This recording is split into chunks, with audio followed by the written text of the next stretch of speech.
There was a great show once. The first season followed lawyer by day Matt Murdock using his heightened senses, gained after being blinded as a child, to fight crime at night on the gritty streets of New York City's Hell's Kitchen as Daredevil.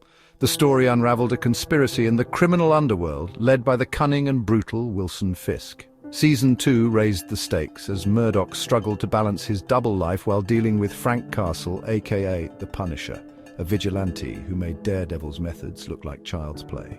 The season also saw the return of Elektra Nakios, an ex-lover turned assassin. Then came Season 3, a masterpiece of character study where Murdock, broken and battered after the Defenders, had to choose between staying in the shadows or stepping back into the light to take down Fisk, now released from prison and more dangerous than ever. But then Disney came along and decided to ruin everything, throwing the character into She-Hulk, Echo, and a minor role in Spider-Man. Each appearance seemed to sap away the gritty brilliance that made Daredevil so compelling. But now, he's back. Welcome to the Snake Pit, where we're full of bile and venom. I'm your host, Snake Daemon, and today we're sinking our teeth into Daredevil's long-awaited return. That's right, the new Daredevil Born Again trailer dropped just the other day, and I hate to admit it, but it actually looks good. Surprisingly good, in fact.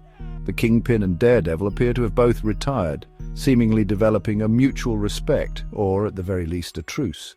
But this isn't a story about heroes getting soft. No, the trailer hints at a return to the gritty, grounded tone of the original Netflix series. It looks like Disney has finally binned the dreadful Foggy reboot version that axed fan favorites Foggy Nelson and Karen Page, which was reportedly shot during lockdown. If so, thank heavens for that. The decision to scrap such vital characters in favor of God knows what was an insult to the show's legacy. But based on this trailer, we're potentially seeing a return to form, not just for Daredevil, but maybe even for Marvel as a whole. The action appears intense, the stakes personal, and the city drenched in that same noir-esque atmosphere that made the Netflix series a standout. Now, don't get me wrong, I'm skeptical, as I always am with Marvel's recent track record. For years, they've churned out bloated, overly safe projects that lean more on quips and CGI than genuine storytelling. But Born Again has something those other projects lacked: a reason to exist. If they can stick the landing and deliver a character-driven narrative with meaningful stakes, this might just be the project that reignites faith in the Marvel brand.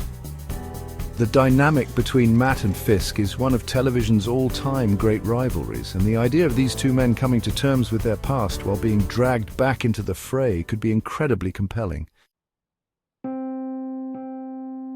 But let's not get ahead of ourselves. This is still Disney we're talking about. For all we know, they'll throw in some cheap jokes, break the fourth wall, and shoehorn in more unnecessary characters to appeal to all demographics. Because that strategy has been working so well, hasn't it? Still, if the trailer is anything to go by, Daredevil Born Again might just have the potential to remind us of what Marvel storytelling can achieve when it actually respects its characters and audience. Here's hoping they don't screw it up, and that's all for today's rant.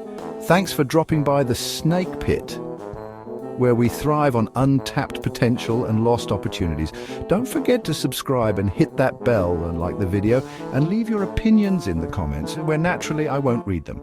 Until next time, stay venomous.